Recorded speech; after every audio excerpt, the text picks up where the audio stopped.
সকাল সকাল শুরু হয়ে যায় মায়েদের কর্তব্য। তো এই যে সকালবেলার বাসি কাজগুলো সম্পূর্ণ করে এইদিকে চলে আসলাম ছেলেকে ওঠাতে। ওর পরীক্ষা কয়েকদিনের মধ্যে, আর ওকে দেখো ও এখনও ঘুমিয়ে আছে। তো টেনে টুনে তুললাম, ওকে মুখ ধুতে পাঠিয়ে দিলাম কলের পাড়ে, আর আমি এদিকে ওর জন্য খাবার বানাচ্ছি। সকালবেলা খেয়ে দিয়ে পড়তে বসবে। গুড মর্নিং বন্ধুরা, welcome back to my channel এজএস ফ্যামিলি ব্লগ। কেমন আছো তোমরা সবাই? আশা করছি সকলে খুব ভালো আছো, আর আমরাও খুব ভালো আছি। তো এই যে বাবাইকে গোলা রুটি বানিয়ে দিলাম। আমরা তো আগেই চা খেয়ে নিয়েছি। ওকে এখন টেনে টুনে ওঠালাম, ওর পরীক্ষা সামনে। আর ওকে এই যে আমারই টেনশন করতে হয়, ওর পরীক্ষা। তো ওকে টেনে টুনে উঠিয়ে ও মুখ ধুল ততক্ষণে, আর আমি এই যে ওর জন্য খাওয়া রেডি করলাম। এগুলো খেয়ে দিয়ে ও পড়া করবে, বুঝিয়ে দেবো। হিন্দি আছে, ইংলিশ আছে, ওগুলো পড়া। কয়েকদিন থেকে সেরকম সামনাসামনি এসে কথা বলা হয় না। ওই একটুখানি মোবাইলে আর কি কাজ করতে করতে সামনাসামনি আসতে ভুলেই যাই, যে মনে করি যে আসছি মনে হয়, তো পরে তো দেখি আসি না। তো এমন করে ভিডিও দেওয়া হচ্ছে। তো আজকে ভাবলাম না, আজকে সামনাসামনি এসেই ইন্ট্রোটা দিয়ে নিই। তো তাই জন্য আসলাম। বাবাইকে একটুখানি পড়া বুঝিয়ে দিয়ে ওকে পড়া লিখতে দিলাম। তো এখন লিখতেছে, আর আমি এদিকে চলে আসলাম ব্ল্যাঙ্কেট দুটোকে নিয়ে। তো আজকে এগুলোকে ধুয়ে দেব। এই যে বড় একটা হাঁড়ি আছে, ওই হাঁড়িতে সার্ফ মিক্স করে একটা ভিজিয়ে রাখলাম, আর এই যে দেখো আমার এরকম করে কেচে দিব। ঠান্ডা তো চলেই গেল, তো এগুলো ধুবো ধুবো করে ধোয়া আর হয় না, তাই আজকে আর দেরি না করে ভিজিয়ে রাখলাম সার্ফের জলে। তো একটা একটা করে ধুয়ে দেবো আজকে। এই যে এভাবেই ধুয়ে দেবো, আর বাবার সাহায্য নিয়ে চেপার সময় বাবাকে একটুখানি সাহায্য নেব। তো কি বলো তো, ওই বরমশাই কতদিনে আসবে তারপরে ধুবে, তো এগুলোকে আমার আবার ঢুকিয়ে রাখতে লাগবে। এখন সেরকম একটা ঠান্ডা নেই, তো এগুলো ব্ল্যাঙ্কেট আবার গায়ে দিলে গরম লাগে। তো ভাবলাম যে না, আগে রাখার আগে ধুয়ে টুয়ে রেখে দেবো। বড় একটা ট্রাং আছে, ওই ট্রাংটার মধ্যে রেখে দেব। তো ধুয়ে দিলাম, বাবার সাহায্য নিয়ে চিপিয়ে দিলাম, চিপিয়ে টিপিয়ে শুকোতে দিয়েছি। তারপরে এদিকে চলে স্নান করে চলে আসলাম। এসে এই যে রান্না বসিয়ে দিয়েছি। আজকে সবজি হবে বেগুন ভাজা, আর সজনে ডাঁটা দিয়ে সর্ষে বাটা দিয়ে আলু দিয়ে একটা সবজি হবে, আর হবে টমেটোকে চাটনি। তো আজকে সবজি এগুলো, ডাল রান্না করিনি। তো এই যে থালা রেডি করে ছেলেকে খাওয়াবো। তো ছেলেকে এই ঘরে খাইয়ে নিলাম, তারপরে বাবাকে দিয়ে দিলাম, বাবা খাচ্ছে, আর মা আর আমি একসঙ্গে খাবো। তো মা স্নান করছে, ওই জন্য একটুখানি দেরি হচ্ছে। তো তার আগে এই যে ছাগলগুলোকে ঘাস তুলে এনেছে মা, তো দিয়ে দিলাম। দিয়ে এদিকে চলে আসলাম একটু ঝাড়াঝাড়ি করে দিতে। তো ঝাড়াঝাড়ি করে দিলে আজকেই শুকিয়ে যাবে। আর আজকে ধুয়ে দিয়েছে, আজকে রোদের জোর কম কিন্তু গরম খুব পড়েছে। তো বন্ধুরা অনেকক্ষণ পরে চলে আসলাম। দুপুরবেলা খাওয়া দাওয়া করে একটুখানি শুয়েছিলাম। বাবাইকে আগে শুয়ে দিয়েছি। ও তারপরে আমাকে ডাকতে ডাকতে ও একটুখানি ঘুমিয়ে গেল। তারপরে আমি শুলাম, শুয়ে টুয়ে আমাকেও এমন ঘুম ধরেছিল, আমি একটুখানি ঘুমিয়ে নিলাম। তো 45 মিনিটের মতো ঘুমালাম আর কি। মোবাইল দেখে ঘুমিয়েছিলাম, মোবাইল দেখে উঠলাম। উঠে এই যে আমার এখন মেশিনের ঘরে এসেছি, মেশিনের কাজ করব। তো ভাবলাম তোমাদের সঙ্গে একটুখানি গল্প করি। হ্যাঁ, আর একটু ওই যে শরীরটা আলসামো আলসামো লাগতেছে, ঘুম থেকে উঠলাম না, তাই আলসামো আলসামো লাগতেছে। আর কাজগুলো তো করতেই লাগবে, অনেক লোকের কাজ আছে। তো কাজগুলো সকালবেলা দুজন এসে বলে গেল আজকে দিবি কি না। তো বললাম যে আজকে না পাইলেও কালকে সকালে পাবে আর কি। তো এখন ওগুলো করব।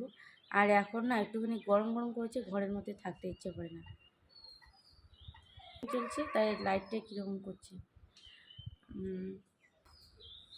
আর এখন দুপুরবেলা খাওয়া দাওয়ার পরে এত ঘুম পায়, চোখগুলো আর টানাই যায় না। একটুখানি মোবাইল দুপুরবেলা খাওয়া দাওয়া করে মোবাইলটা দেখতেছি, আর আমার চোখ খালি এরকম করতেছে, তাই একটু ঘুমিয়ে নিলাম। হ্যাঁ, মা আবার বললো একটুখানি ঘুমিয়ে নে, তারপরে কাজ করলে ভালো লাগবে। তো এখন আবার ঘুম থেকে উঠে আবার আলসেমো লাগতেছে দেখো। তো কাজগুলো এখন করি। চোখ মুখ ধুয়ে আসলাম, এসে এই যে ব্ল্যাঙ্কেটগুলো ধুয়ে দিয়েছি। শুকায় কি না, আজকে না শুকালে তো গন্ধ করবে। একবার ঘুম থেকে উঠেই গিয়ে ঝেড়ে ঝুড়ে দিয়ে আসলাম। এদিকে বাবা রেশন নিয়ে এসেছে, তো রেশনের চালগুলো ঢেলে রাখবো। তো মা বলছে একটুখানি ধরতো। তো 12 প্যাকেট আটা এখানে আছে, আর হচ্ছে 18 কেজি চাল। তো এই ছোটো ডেস্কিটার মধ্যে চাল রাখা হবে, আর কিছু না ধরলে বালতির মধ্যে রাখা হবে। তাই এখানে বালতিও নেওয়া হয়েছে। তো বালতিটার মধ্যে, বালতিটা সেরকম ইউজ করা হয় না, এই বালতিটা আর কি ছেলে লটারিতে পেয়েছে। তো ওই যে চাল রাখবো আর কি। আর আরও হাঁড়িতে চাল আছে, ওগুলো বাড়ির আর কি চাল, তো ওখানে রাখা আছে জন্য।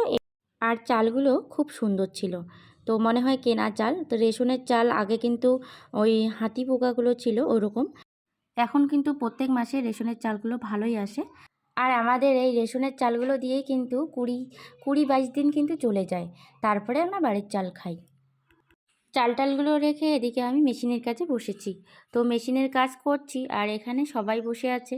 আর ছেলে আমার থেকে পয়সা নিয়ে ও দোকান গেছিলো, দোকান থেকে 10 প্যাকেট পায়েল নিয়ে এসেছে, 1 টাকা করে প্যাকেটগুলো যেগুলো হয় ওগুলো নিয়ে এসে, ও তো একা খাইতে পারে না, তাই সবাইকে এখানে দিচ্ছে। ওর ঠাকুরদাদাকে দিল, ওর ঠাম্মিকে দিল, ওর দিদাও আসলো, তো মাকেও দিল, দিয়ে আমাকেও দিল, সবাই মিলে খেলাম। তো সবাই মিলে বাবাইয়ের পায়েলের প্যাকেটগুলো খেলাম। তো খেয়ে দিয়ে এই যে জল খাচ্ছি। তো জল টল খেয়ে মারা যাবে হচ্ছে দুধ আনতে। তো আমাদের পাশের বাড়ির একটা ঠাকুমার কাছ থেকে ওই দুধ আনে, মারাও নিয়ে যায় আর আমার শাশুড়ি মাও আনে। আমাদের বাড়ির থেকে মা আর 2 মেয়ে যাচ্ছে দুধ আনতে। তা আর আমি এদিকে মেশিনের কাজ করছি, আর বাবাই ওর ঠাকুরদাদার সঙ্গে একটুখানি দুষ্টামি করছে। আর এখনও সন্ধ্যা লাগেনি, তাই বাবা এখানে বসে আছে। আর আমার বিছানাটা দেখো, সব কিছু এই যে কাপড়গুলো এলোমেলো হয়ে আছে, আমি যখন কাজ শেষ করব তখন এগুলোকে গুছিয়ে রাখবো। তো পায়েলের প্যাকেটের সাথে সাথে ওই 4 প্যাকেট ম্যাগিও এনেছে। তো আমাকে বলছে এখনই রান্না করে দিতে, তো আমি বলছি আমার কাজটা শেষের দিকে, তো কাজ শেষ করেই তোকে ম্যাগি রান্না করে দিই।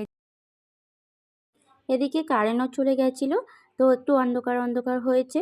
আর ওর দেখো, আমার বাবাইকে ওর ঠাকুরদাদার কোলে উঠলো, আর কারেন্ট এখনই চলে আসলো। তো এখন ওই যে আমারও কাজ শেষের দিকে, প্রায় সন্ধ্যাও লাগার দিকে। তো শ্বশুরবাবাকে বলছি ছাগলগুলোকে ঘর ঢুকিয়ে রাখতে, আর আমি কাজ শেষ করে সন্ধ্যাবাতি দিয়ে চা বানাবো, বাবাইকে ম্যাগি করিয়ে দিব। আর আজকে রাতের মধ্যে আর ভিডিও করব না, সন্ধ্যাবেলায় বাবাইকে পড়াতে বসাবো, আর ভিডিও করবো না। আর কয়েকদিনের মধ্যে ওর পরীক্ষা, তো ওর পরীক্ষা আর আমার যত টেনশন, ওর কোনো টেনশনই নেই কোন পড়া পড়তে লাগবে না পড়তে লাগবে। তো আমরাও একসময় এরকম ছিলাম, মা যদি বারবার বলতো পর পর, তাহলে মাকেই বলতাম তুমি পড়ো গিয়ে। তো এরকমই হয় আর কি, এখন ওরও তাই হচ্ছে। হ্যালো বন্ধুরা, গুড মর্নিং, কেমন আছো তোমরা সবাই? আশা করছি সকলে খুব ভালো আছো, আর আমরাও খুব ভালো আছি। তো আজকে সকাল সকালে বাসি কাজ তোমাদের সঙ্গে শেয়ার করলাম না, বাসি কাজ সব কিছু কমপ্লিট করে স্নান করে ঠাকুর পুজোও করে নিয়েছি, চাও খেয়ে নিয়েছি, এখন রান্না উঠিয়ে দিয়েছি। তো রান্না করে খেয়ে দিয়ে যাব হচ্ছে আজকে আমার ননদের বাড়ি। তো অনেক দিন পর যাব, তোমাদের সঙ্গে শেয়ারও করব। তো দেখবে আমার ননদের বাড়ি, মানে আমার বরের দিদি ব্যাঙ্গালোর থেকে এসে একদিন গিয়েছিলাম, একদিন গিয়ে একদিন সকালবেলা গিয়ে বিকেলবেলা চলে এসেছিলাম, আর থাকা হয়নি। তো আজকেও সকালবেলা গিয়ে বিকেলবেলা চলে আসব। আর অনেক দিন থেকে বলতেছে আমাকে চাইতে, কিন্তু সময় হয়ে ওঠে না। তো ওই জন্য আজকে আর এরকম করব না, আজকে চলেই যাব। তো মা যাবে, আমি যাব, আর বাবাই যাবে, তো 3 জনে যাব। তো খেয়ে দিয়ে তারপরে যাব। রান্না উঠিয়ে দিয়েছি, শাকের ঝোল করব, আর হচ্ছে আলু সেদ্ধ গ্যাসের মধ্যে বসিয়ে দিয়েছি। এই যে এখানে ভাত হয়ে গেল, আর এখানে শাক উঠিয়ে দিয়েছি, আর ভাতের মধ্যে আলু সেদ্ধ দিয়েছি। আলু সেদ্ধ আর শাকের ঝোল দিয়ে খেয়ে দিয়ে যাব। আর বাবার জন্য ওই শাকের ঝোল আর আলু মাখা করে রেখে যাব, বাবা দুপুরবেলা খাবে।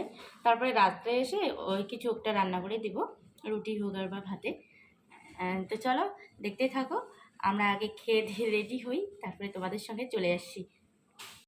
আমার ভাত হয়ে গেল, শাকও হয়ে গেল, আলু মাখাও করে নিলাম। তো এখন 4 জনে বসে গেছি খেতে। তো বাবাইকে ওই যে মেখে দিতে হয়, ও মেখে দিলে একটু একটু খায়। তো আজকে এমন ওর পিসি বাড়ি যাওয়ার আনন্দে খাবেই না ভাত, 2 গাছ ভাত খেয়ে আর খেলো না। তো আমরা সবাই খেয়ে নিলাম, নিয়ে টিয়ে রেডি হলাম, হয়ে এই যে বাইরের বেরোলাম। যাওয়ার পথে এই যে আমাদের বাড়ির পাশে পুকুরটাতে এই যে মাছ ধরছে, জলগুলো শুকিয়ে গেছে, তো একটু উঠিয়ে নিলাম। আর এদিকে বাবাই কিন্তু এখন ক্যামেরাটা ধরেছে, আর মা আর আমি সামনের দিকে যাচ্ছি। তো বাইরে বেরোলাম, মনে করলাম যে টোটো পেলে টোটোতে যাব। তো যত দূর টোটো না পাই তত দূর হেঁটেই যাব, তারপরে টোটো পেলে টোটোতে যাব। আর এই ব্যাগটা নিয়েছি, এখানে জল আছে, আমার একটা নাইটি আছে, বাবাইয়ের হাফ প্যান্ট আছে, তো এগুলো নিয়ে যাইতে লাগবে। যেহেতু গরম পড়েছে, ওখানে গিয়ে তো আমি শাড়িটা পরে থাকতে পারবো না, যেহেতু সকালে যাচ্ছি, তো ওই জন্য। তো যেতে যেতে টোটো পেয়ে গেলাম, টোটো উঠে পড়লাম। তো আজকে সেরকম একটা টোটো নেই, আজকে হচ্ছে ঈদ, আর আজকেই আমরা যাচ্ছি। তো কালকে রাতে তো আর তোমাদের সঙ্গে ভিডিও করিনি, তো কালকে রাতে দিদিভাই ফোন করেছিল, আর ভাগনাও ফোন করেছিল যে আমাদেরকে পয়লা বৈশাখের নেমন্তন্ন দিয়েছিল। তো পয়লা বৈশাখে কেউ কারো বাড়ি যায় নাকি, তো আমাদের বাড়ি যেমনই হোক, যেটাই খাই না কোনো, তো বাড়িতেই থাকতে লাগবে। তো ভাবলাম যে না, কয়েকদিন থেকে বলতেছে না, অনেক কদিন হয়ে গেল যাই না। তো তারপরে আবার ভাবলাম পয়লা বৈশাখের দিনটা আজকেই যাই, আজকে বাবাইয়ের স্কুল বন্ধও আছে, আর ওর সামনেও পরীক্ষা। পয়লা বৈশাখ তো রবিবারে পড়বে, তো ওই জন্য আজকে বৃহস্পতিবার, আজকেই চললাম। সকালবেলা ঠাকুর পুজো টুজো সব কিছু কমপ্লিট করে নিয়ে, বাবার জন্য রান্না বান্না করে নিয়ে এই যে চলছি, মা, আমি আর বাবাই। যেহেতু বড়মশাই বাড়িতে থাকে না, বড়মশাই থাকলে ওই বাইক নিয়ে চলে যেতাম, তো থাকে না জন্য আমি একা, আর একা বাড়ি থেকে যাইতে দেয় না, ওরও বড়মশাইও কোথাও যাইতে দেয় না একা একা, তো ওই জন্য যাইও না। তো আজকে মার সময় হয়েছে, তো মাও যাচ্ছে, আমিও যাচ্ছি। তো অনেক কদিন থেকে যাই মায়ের সময় হয় তা আমার সময় হয় না, আর আমার সময় হয় তা মায়ের সময় হয় না, তো ওই জন্য আর সেরকম যাওয়া হয় না। যেদিন মায়ের সময় হয় সেদিন বাবাইয়ের স্কুলের কোনো একটা প্রোগ্রাম থাকে, কি স্কুল থাকে, টিউশন থাকে, ওই জন্য আর যাওয়া হয় না। তো ওই যে এসে গেলাম, তোমাদের সঙ্গে গল্প করতে করতে এসেছি, অনেকক্ষণ হয়ে গেল। এসে চাটা খেলাম, খেয়ে দিয়ে দিদি ভাত রান্না করলো, আমি আবার মাংস রান্না করলাম বাইরে। তো ওই যে বাইরে উনুনটা দেখা যাচ্ছে, ওখানে আমি মাংস রান্না করলাম, করে টোরে খাওয়া দাওয়া কমপ্লিট। তো এখনও অনেকটা সময় আছে, রোদটা আগে পড়ুক তারপরে যাব বাড়ি। তো এখানে বসে গেছি, দিদি বলছে আমার কয়েকটা চুল উঠিয়ে দিত, পাকা চুল হয়েছে, তো তাই এই যে উঠিয়ে দিচ্ছি দিদি। আর এখন চলে আসলো দিদির হচ্ছে বড় যা, তো এখানে বসে গল্প করছি সবাই মিলে। তো গল্প টল্প করে তারপরে আবার বাড়ি যাব। তো অনেক দিন পরে আসলাম, দিদি জাইমু থাকতে বলছে, ভাগনাও থাকতে বলছে, তো আমি থাকবো না, বাবাইয়ের পরীক্ষা সামনে, আর আজকে একটু সময় করে চলে আসলাম। থাকলে আবার একদিন লস করলে ওর মানে একদিনেই অনেক লস হয়ে যাবে, তো ওই জন্য বাড়ি চলে যাব। আর বাবাই দেখো এখানে এসেও ওই যে ছাগলের বাচ্চা নিয়ে খেলছে। বাড়িতে 7টা ছাগল, মানে 4টা বাচ্চা, 3টে বড় ছাগল, তবুও ওর মন ভরে না, এখানে এসেও ছাগল দিয়ে খেলতেছে। আর আমরা সবাই বসে এখানে গল্প করছি। অনেক দিন পরে আসলাম, কত কথা, আগে তো প্রায় প্রায় আসতাম, তো এখন আর সেরকম আসা হয় না দিদি বাড়িতে, তো ওই বছরে 2বার কি 3বার এরকম আর কি। তো আমরা তারপরে রেডি সেডি হয়ে এখন চললাম বাড়ির দিকে। তো ওই যে বাড়ির দিকে যাইতে যাইতে তোমাদেরকে একটুখানি রাস্তাটা দেখিয়ে দিই। বাবাই এখন খুশি হচ্ছে, খুশি হয়ে যাচ্ছে, তো ওর পিসিকে দেখা হয়ে গেল, ওর পিসাকে দেখা হয়ে গেল, তো এখন আবার যাচ্ছে।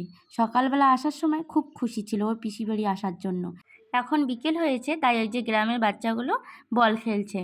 যেতে যেতেই ভিডিওটা শেষ করব। তো আজকের ভিডিওটা কেমন হয়েছে সবাই কমেন্টে জানাবে, ভালো লাগলে লাইক করবে, শেয়ার করবে, আর আমাদের পাশে থাকবে। আর চ্যানেলটিতে নতুন হয়ে থাকলে চ্যানেলটিকে সাবস্ক্রাইব করে আমাদের পাশে থাকবে। আর সামনে যেগুলো দেখা যাচ্ছে উঁচু উঁচু আর গাছ লাগানো, এটাকে বলে গড়। তো আগে যখন ছোটোবেলায় এদিকে এসেছিলাম, তো তখন ভেবেছিলাম এগুলোকে পাহাড় বলে, তো এখন বড় হয়ে জানছি যে এগুলো গড়। তো তারপরে পাহাড় সামনাসামনি যখন দেখলাম পাহাড়টা অনেক উঁচু হয়, তো এখন এগুলোকে গড়ই ভাবি।